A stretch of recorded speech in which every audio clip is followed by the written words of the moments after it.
Yo, ladies and gentlemen, they cannot be making suspenseful ass scenes like this to give us fucking heart attacks. I thought that bitch was dead. I thought she was dead. No, she was not. They cannot make a scene like that. I could not breathe. Like, I just stopped. Like the nigga took a blade in his arm. He tried to get her. She fell. Oh, and then he caught her because low-key Migi came through, but we didn't actually see Migi come through. I'm guessing it was the cells inside of his right arm. It made his arm stretch a little bit just to pick him up. And fuck, man, they cannot be making suspenseful ass scenes. Niggas are gonna die, man. One of these days, someone's gonna die from a scene like this. What the fuck? Oh, Lord. If there was no copyright in anime, and like, I actually like, was okay, you know, then I would have done a live reaction, because I can't fucking feel myself right now. Overall, this ending was kind of lame. They left a ton of stuff out. I still have a lot of answers that are unanswered. I want to figure out more, but they just ended it off like this. So let's begin. I guess you just, at beginning of the episode, Migi leaves.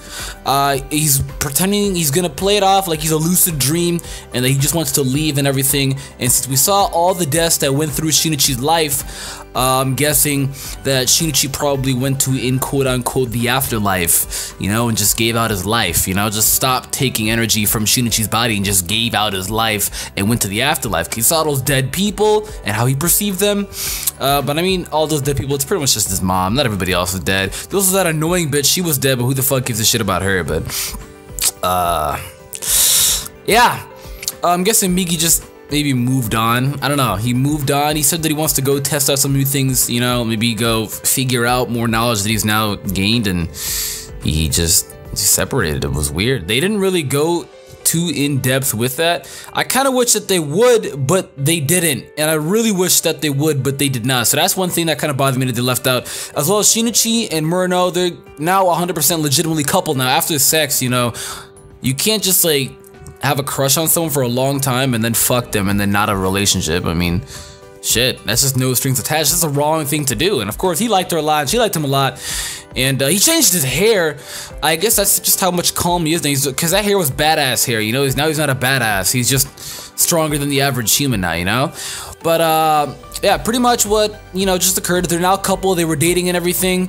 And you know, they were just being a legitimate couple, you know? They both got into college, except for Shinichi. He's catching up on that, I guess, because of schoolwork. So he's got a ton of schoolwork to catch up on with all the Parasyte shit that's gone down. But they're really hella cute, man. I love them. They're so cute. I ship them so hard. It came true, my ship.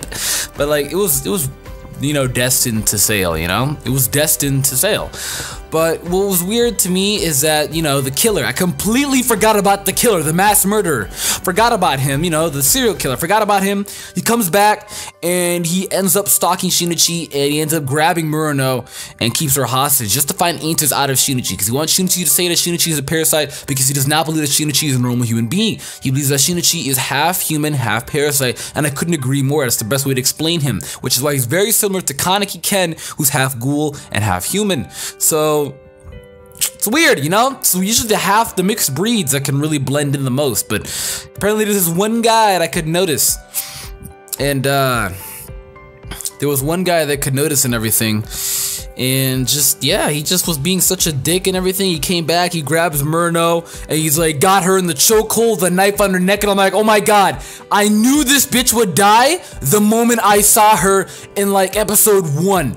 I knew that she'd end up being a little annoying, because she's nowhere near as annoying as like Lucy or your generic anime girl that's pointless and useless. She's like the supportive girl, you know? So there's nothing wrong with her at all, but just, I knew good damn well that she was gonna die, alright? And then I see her in this position, I'm like, yes, she's gonna die, but my heart cannot handle her death.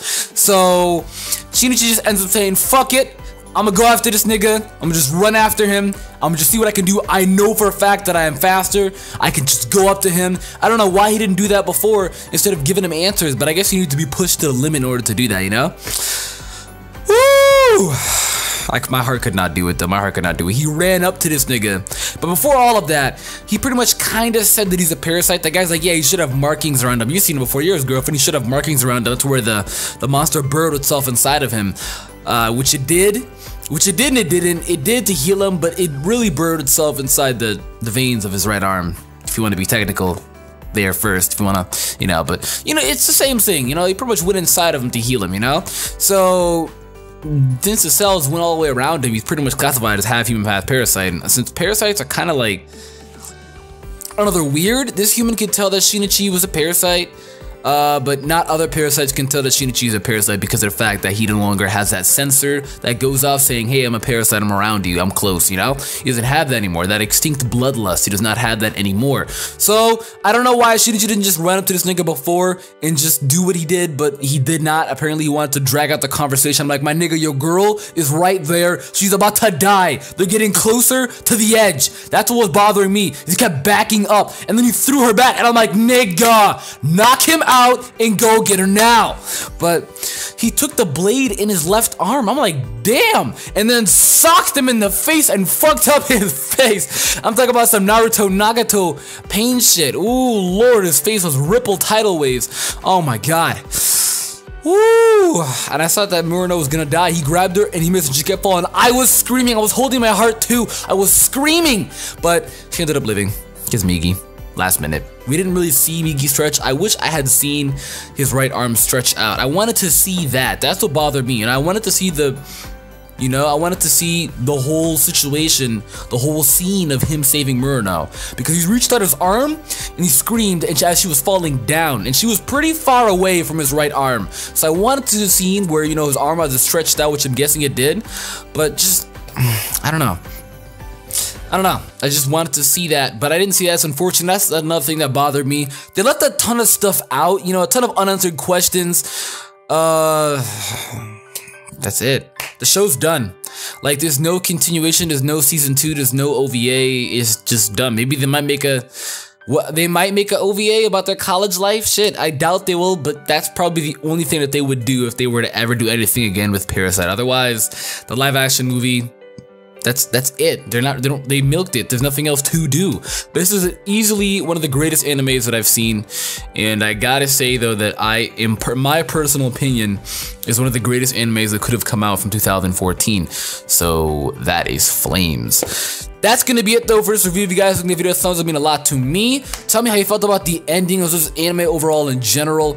And with that being said, I will catch you guys later. Bye.